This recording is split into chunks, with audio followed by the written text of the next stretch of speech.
Bonjour à tous et bonjour à toutes. Je refais juste un petit condensé de tous les événements parce qu'en fait je vais faire beaucoup de tri dans les vidéos que j'ai déjà pu partager. Tout d'abord, avant qu'il se passe tout cela en fait, j'ai dû m'adapter pour me permettre d'avoir une vie meilleure et de pouvoir en fait me guérir de certaines blessures qui ressurgissent parfois encore, mais au moins je sais que je suis sur la bonne voie et j'ai les moyens pour me permettre de ne pas rester dans une tristesse profonde. Et ces moyens-là en fait m'ont été offerts par la vie, par aussi une aide humaine et par bien sûr des livres, des témoignages et une façon de penser plus positive, on va dire, si je résume ça. Il n'empêche que depuis des années, en fait, je pense que c'est exactement pareil pour la plupart d'entre nous qui avons des enfants ou qui sommes seuls. Ou voilà, la vie est dure, en fait, et nous faisons au mieux pour nous adapter. Et ce sont tous nos petits choix quotidiens et nos actions qui font, en fait, ce que nous sommes après. Et donc, qui nous permettent de développer notre personnalité. Et en fait, il est impossible de pouvoir le juger parce qu'on a tous un vécu différent, on a tous une manière de s'adapter qui est différente. Et là, concrètement, ce qui s'est passé pour moi, c'est que j'ai été jugée sur ma façon d'être, tout simplement, ma façon de penser, mes propres croyances. Par exemple, le fait de ne pas manger de viande. Le fait aussi, donc sur mon changement de vie, je me permets de pouvoir vivre dans un environnement plus nature, plus équilibré, qui me permettent aussi d'être autonome, de me réduire certaines dépenses fixes, des choses comme ça, et retrouver vraiment un lien humain au sein d'un habitat partagé, tout en quand même gardant une partie à soi, parce que c'est important de pouvoir se recentrer et se retrouver dans le calme et la solitude. J'ai pu aussi, au vu des actualités, rédiger mes courriers de sécession, donc un courrier surtout au président de la République, et bien en lui expliquant que je ne souhaitais pas reconnaître ma citoyenneté, qu'avant tout je suis un être humain, mais que je fais quand même appel à mon libre arbitre, c'est-à-dire que si j'ai besoin d'administrer ma personnalité juridique, je suis tout à fait dans mes droits. Et donc je lui ai expliqué aussi que je ne reconnaissais aucune autorité, quelle qu'elle soit, parce que bien, j'estime que ces fonctions-là qui ont été attribuées par nos semblables à certains qui ont une distinction qui nous est supérieure au niveau hiérarchique, ne prend vraiment effet pour moi que sur un morceau de papier. Sinon, ce n'est qu'une distinction qui est apportée à l'ego. Et ce n'est pas ce qui fait de nous un bon être humain, en fait. Voilà, une bonne personne. Donc, cela vaut pour tout, hein, que ce soit n'importe quel service, protection de l'enfance, inspection académique, force de l'ordre. Et du coup, j'ai aussi déscolarisé mon fils parce que ça se passe pas bien depuis beaucoup de temps. À l'école, il n'est pas bien, il y a... Voilà, tout un tas, hein. J'ai fait ce qu'il fallait dans les règles, on est allé voir les docteurs, on est allé aussi, j'ai pris aussi rendez-vous avec les responsables, j'ai fait plusieurs courriers. Il n'empêche que à ce moment précis, donc en décembre, eh bien il y a eu un gros ras-le-bol, c'est le cas, parce qu'il vient de tout porter seul aussi et de faire au mieux parce que moi oui, je prends en compte mon enfant, je le considère vraiment comme un être à part entière et je n'ai pas cette prétention par l'autorité. C'est-à-dire que s'il est en souffrance, eh bien je vais faire ce qu'il faut pour lui parce que mon but c'est qu'il soit heureux dans la vie. Donc je ne parle pas là de ma petite parce que tout se passe bien avec la nounou, mais c'est surtout mon grand qui a été scolarisé au collège qui en pâtissait. Et il a une très grande intelligence émotionnelle, c'est ce qui lui occasionne des fois eh bien, de ne pas trop savoir comment s'adapter à ce qui pourrait être trop rationnel et ce qu'on pourrait lui imposer. Parce qu'en fait, il vit en fait... Et il parle avec son cœur, voilà, comme moi, c'est pareil, on est très sensible, on a une forte empathie. Et moi je suis arrivée à un stade en fait où je ne peux plus aller à contre-cœur, donc eh bien malheureusement je dois me positionner. Donc j'avais quand même des idées préconçues sur notre système et son fonctionnement. Là, le fait d'avoir été arrêtée et tout, d'avoir vu une partie de l'envers du décor, ça a fait une énorme prise de conscience. Et aujourd'hui, oui, je suis peut-être hors la loi, comme on pourrait le dire. Et j'en suis fière en fait, parce que c'est la vie qui m'appelle et je ne peux plus consentir à aujourd'hui à ce que l'on m'impose. Ce que l'on nous impose depuis notre plus tendre enfance, hein, puisque c'est ce fonctionnement-là qui a pour but au fond de nous conditionner, de nous formater et ne nous permet pas aujourd'hui d'être heureux, du moins ne me permet pas d'être heureuse. Donc, eh bien, comme la vie m'a été donnée et m'appartient, jusqu'à nouvel ordre quand même, je suis dans mes droits de pouvoir en faire ce que j'en veux.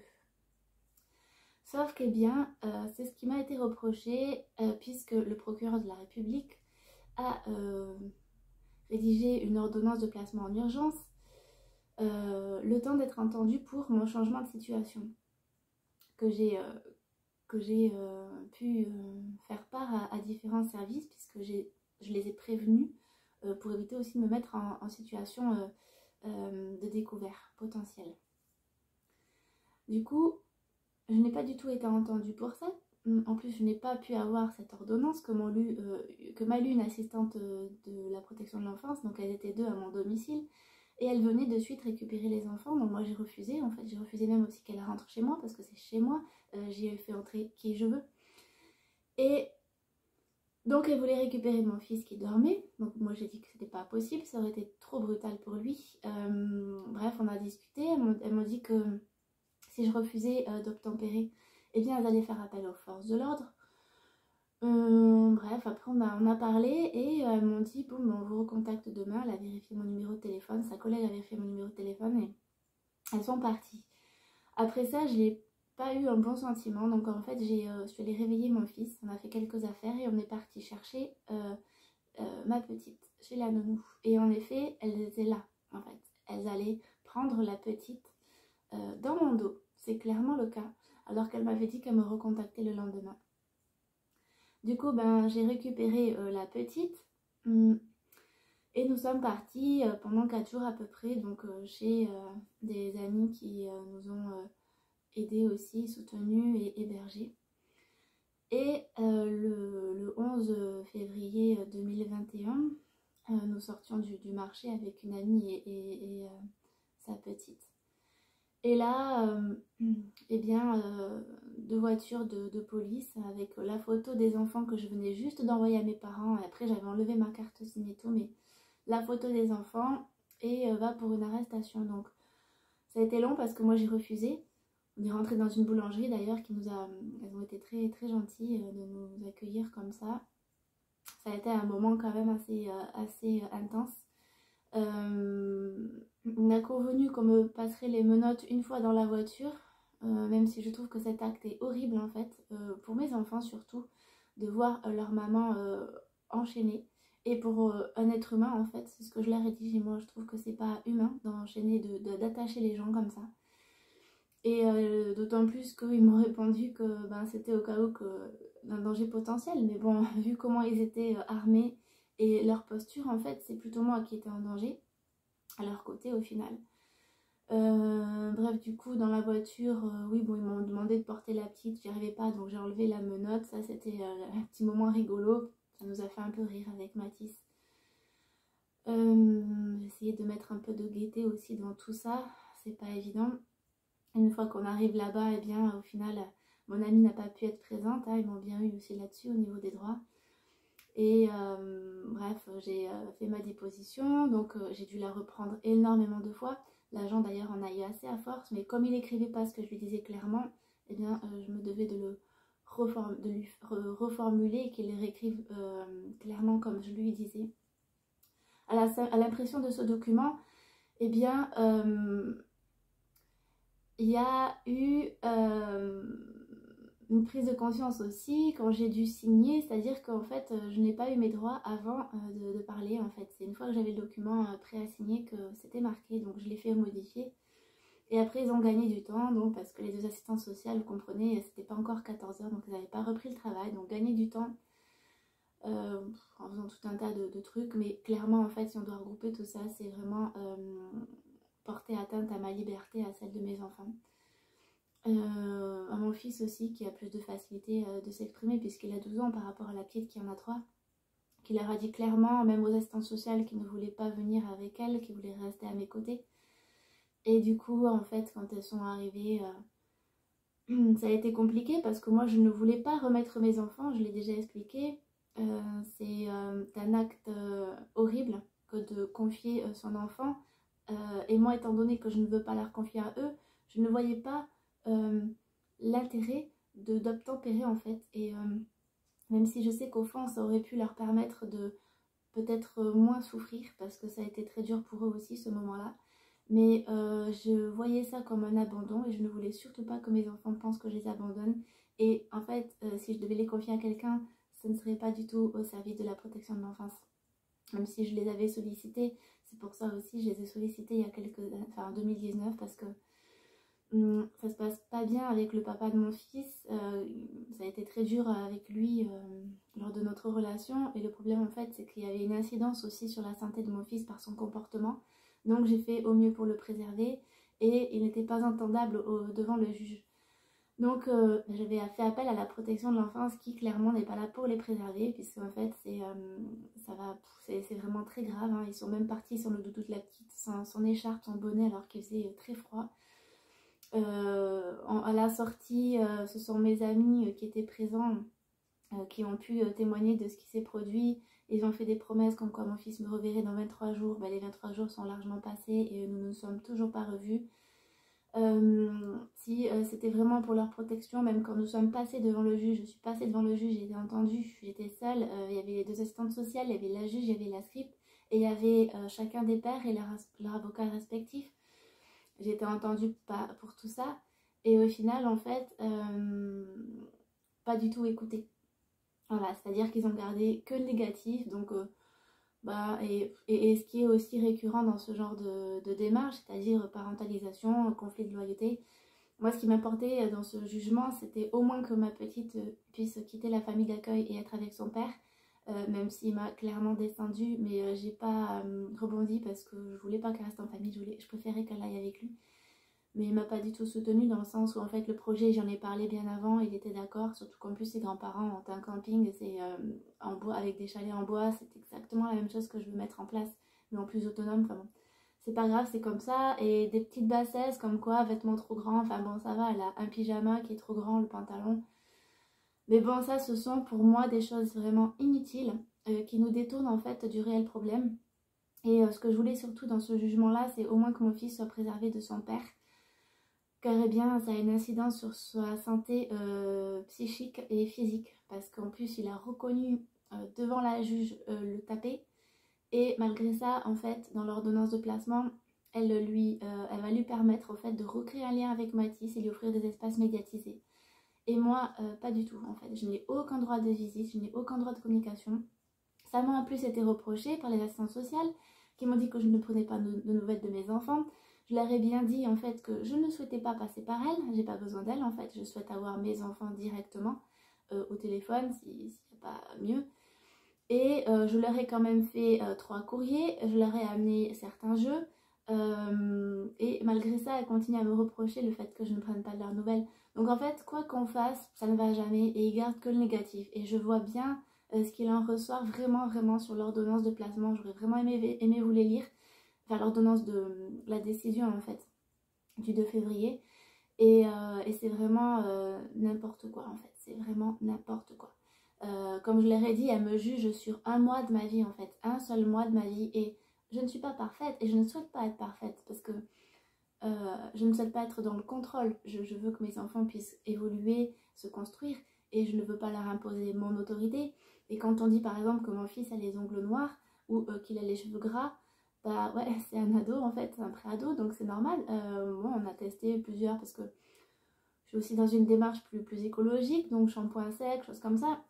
Au moment où ils me l'ont embarqué, on avait clairement un savon qui n'allait pas pour les cheveux, mais tout ça c'est pas important. Et quand après j'ai pu rencontrer d'autres êtres qui connaissent ces milieux-là et certains qui travaillent dans ce milieu-là carrément, et quand je vois leur comportement, qu'ils donnent de la nourriture chimique à leurs enfants, qu'ils leur crient dessus toute la journée, je pense que voilà, on ne peut pas se permettre de juger l'autre quand nous ne sommes pas soi-même irréprochables. Mais c'est là en fait que rentre en compte ce pouvoir et que visiblement je n'ai pas.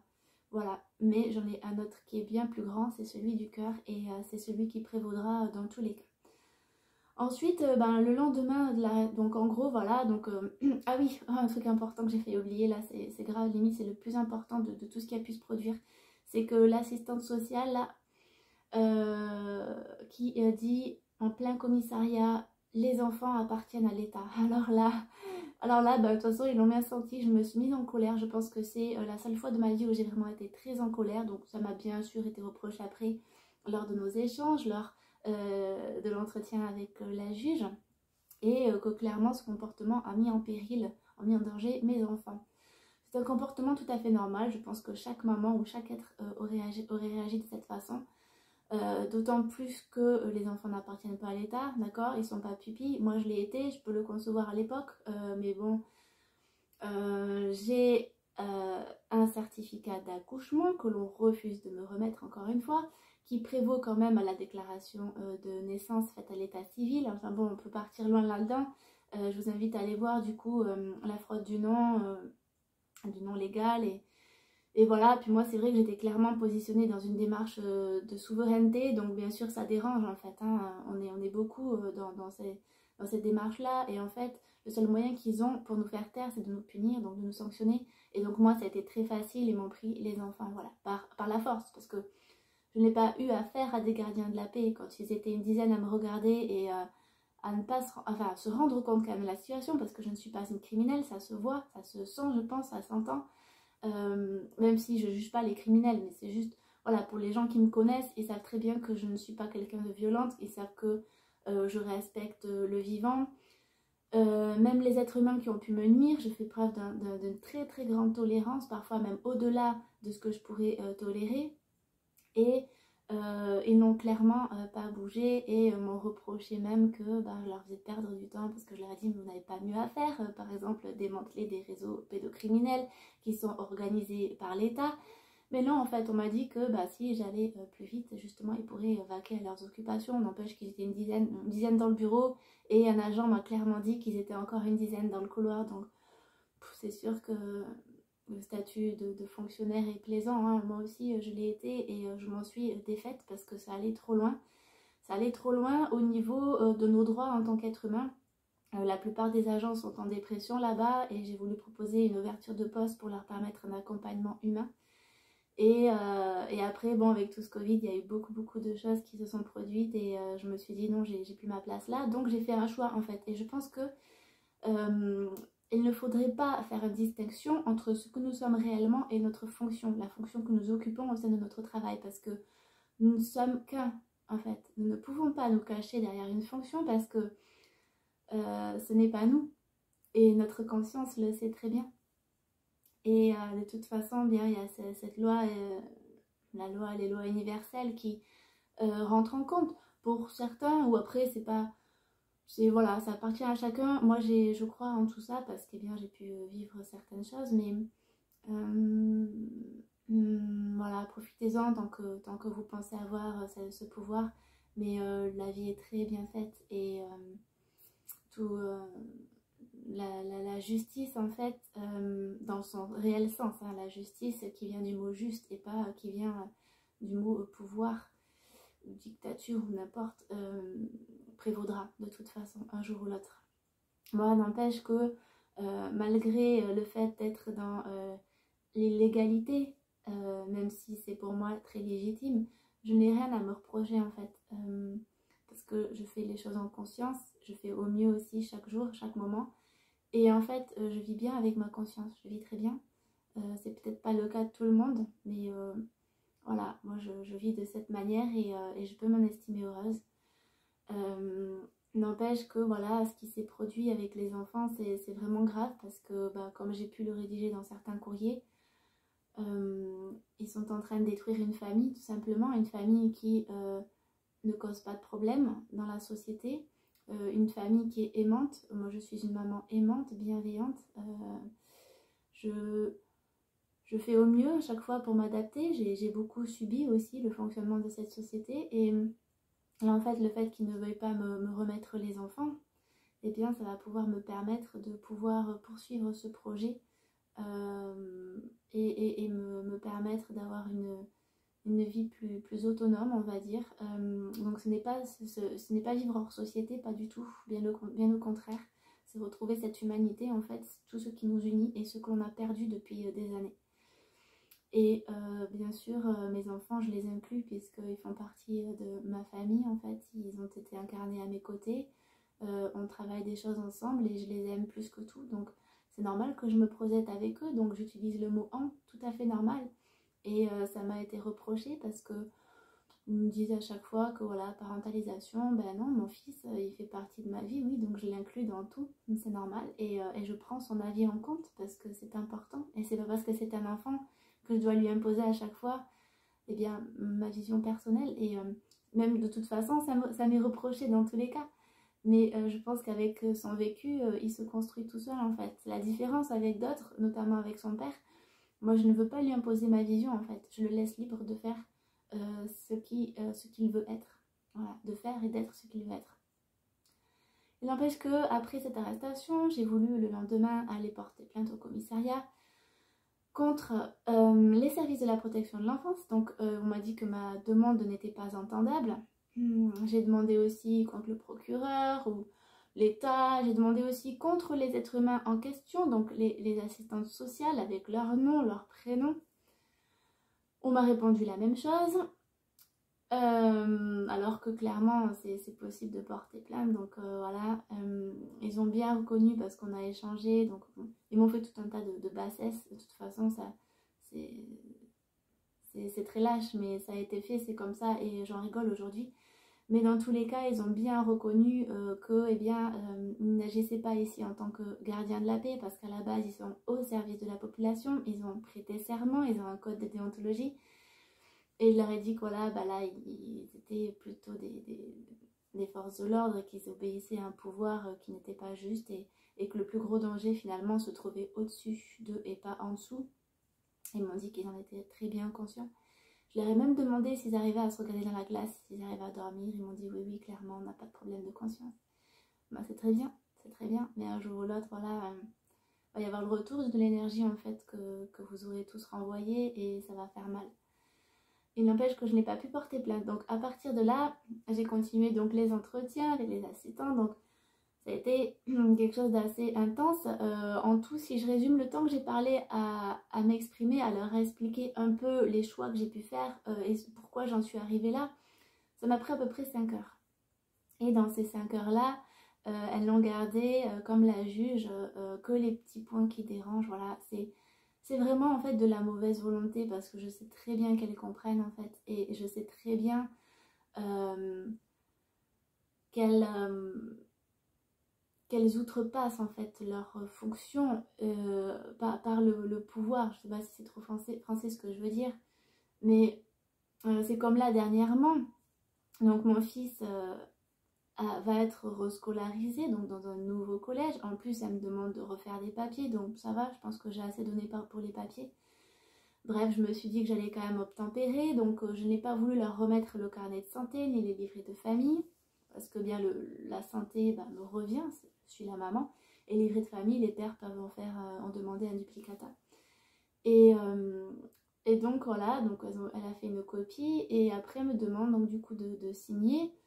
Ça a été un peu compliqué parce que c'est pas évident en fait. Bien sûr, je n'ai pas encore trouvé d'avocat qui comprend cette démarche de souveraineté et qui veut se positionner à mes côtés et aux côtés du peuple surtout parce que là, je parle de nous, de ma famille et de moi, mais ça permettrait beaucoup, en fait, de libération de partout. Et du coup, après, je prends conscience qu'en fait, si je signe ces documents, Mon fils va être donc rescolarisé au collège et devinez quoi, il va devoir porter le masque à longueur de journée. Et ça, en fait, je ne peux pas le permettre. Je ne peux pas le permettre parce que j'ai un avis différent par rapport à ce Covid. Certes, il existe, mais j'ai mon avis qui m'est propre et en fait qu'il est inutile de préciser.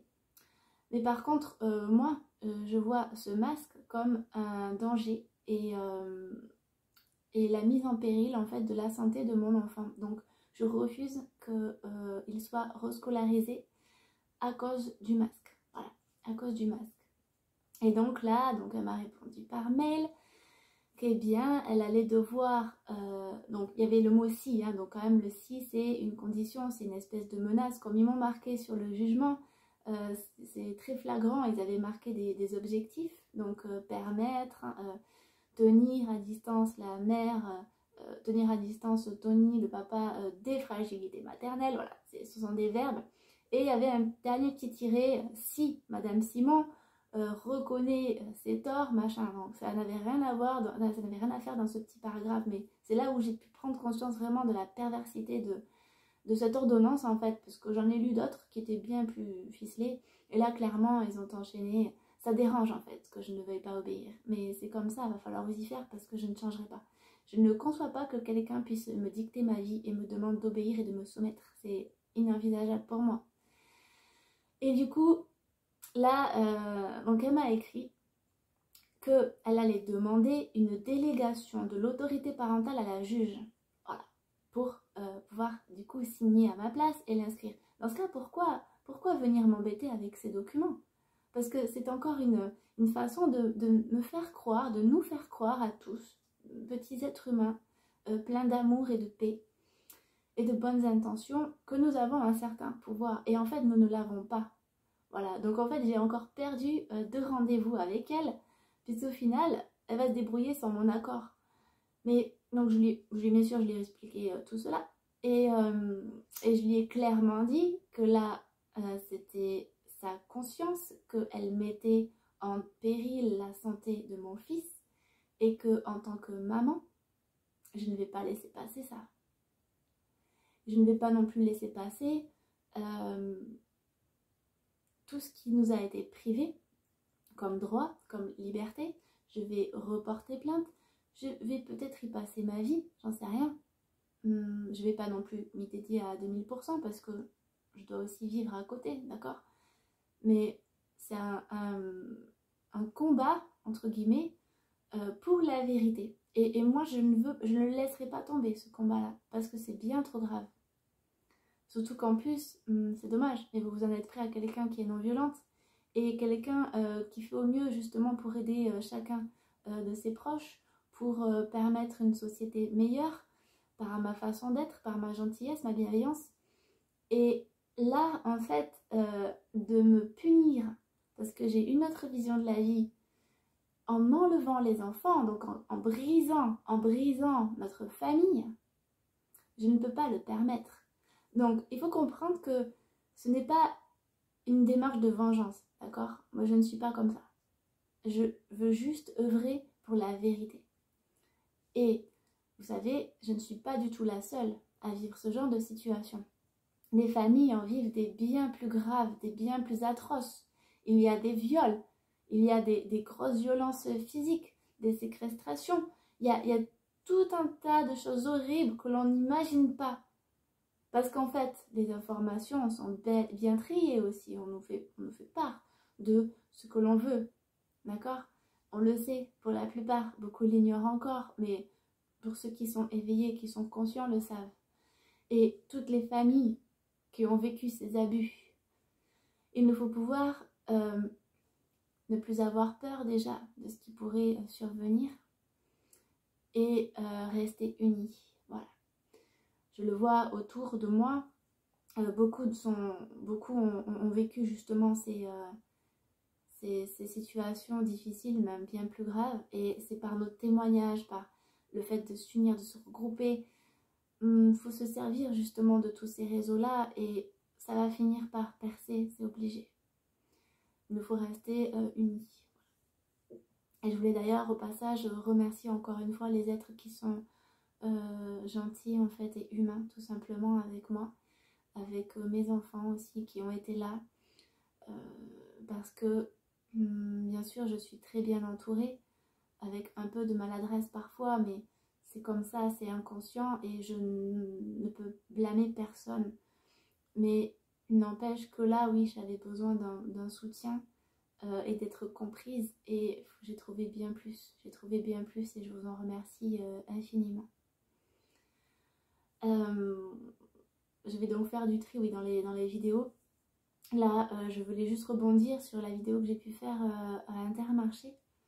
Donc clairement, on voit que cette histoire de Covid, depuis, enfin même sans cette action-là, hein, avec beaucoup d'autres actions, rien que le fait qu'il est marqué obligatoire, port du masque obligatoire, alors que bien beaucoup l'ont porté et ont quand même attrapé le Covid, enfin pour rentrer dans un gros débat là-dessus. Moi ce que je constate ici, c'est qu'en fait, eh bien, le caissier m'a puni en fait, par le fait de ne pas porter le masque, en me prenant la nourriture, donc en m'enlevant la vie, et je trouve que c'est vraiment très très très grave. C'est très grave, mais c'est quelqu'un qui a été conditionné. Pour lui, il le fait pas par méchanceté en fait, il le fait parce qu'il n'a pas conscience vraiment de ce qu'il fait et qu'il doit obéir, alors peut-être à la loi, peut-être à son patron, j'en sais rien. Ou peut-être qu'il le fait consciemment, hein, en fait on ne pourra jamais savoir, mais la plupart, si vous voulez, de nos comportements sont dictés par nos fausses croyances, par ce que l'on pense être juste en fait, ce que l'on nous a appris, ce que l'on nous a inculqué, ou ce que l'on nous a obligé à apprendre à l'école, ou choses comme ça. Et ce n'est pas du tout la vraie vie en fait, ce n'est pas la vérité. La vérité, elle vient toujours du cœur. Donc est-ce que vous puniriez votre enfant parce qu'il a fait une bêtise, vous lui enlevez la nourriture? Bah non. Pourtant, certains le font, mais ils ont été habitués comme ça, ils ont été habitués à vivre comme ça, ils ont peut-être eux-mêmes été punis comme ça quand ils étaient plus jeunes. Mais il faut se rendre compte que c'est un acte horrible, c'est odieux, c'est cruel même. C'est la vie. Et cette société, pour moi, oui, est malade depuis longtemps, parce que nous ne sommes plus dans cet essentiel, dans ces priorités-là. Nous laissons nos frères et sœurs mourir de faim. Nous les laissons sans abri, sans chauffage. Donc oui, il y a des associations, tout ça qui s'est mis en place, et heureusement. Mais pourquoi ce n'est pas financé justement, et ce ne sont pas les sociétés principales créées par l'État? Non, l'État, il crée quoi? Il crée des banques qui nous prennent notre argent. Il crée... Enfin voilà, on le sait quoi. On le sait. Ce n'est pas pour nous, ce n'est pas pour le peuple, et ce n'est pas dans notre intérêt. C'est comme avec ce Covid, pour votre santé, vous devez porter le masque. Non, chacun est maître de sa santé, et il faut arrêter de nous faire culpabiliser de ne pas le mettre, parce que ce n'est pas nous qui rendons les gens malades, ce sont eux-mêmes déjà qui se rendent malades parce qu'ils ont peur. Parce qu'il y a tout un tas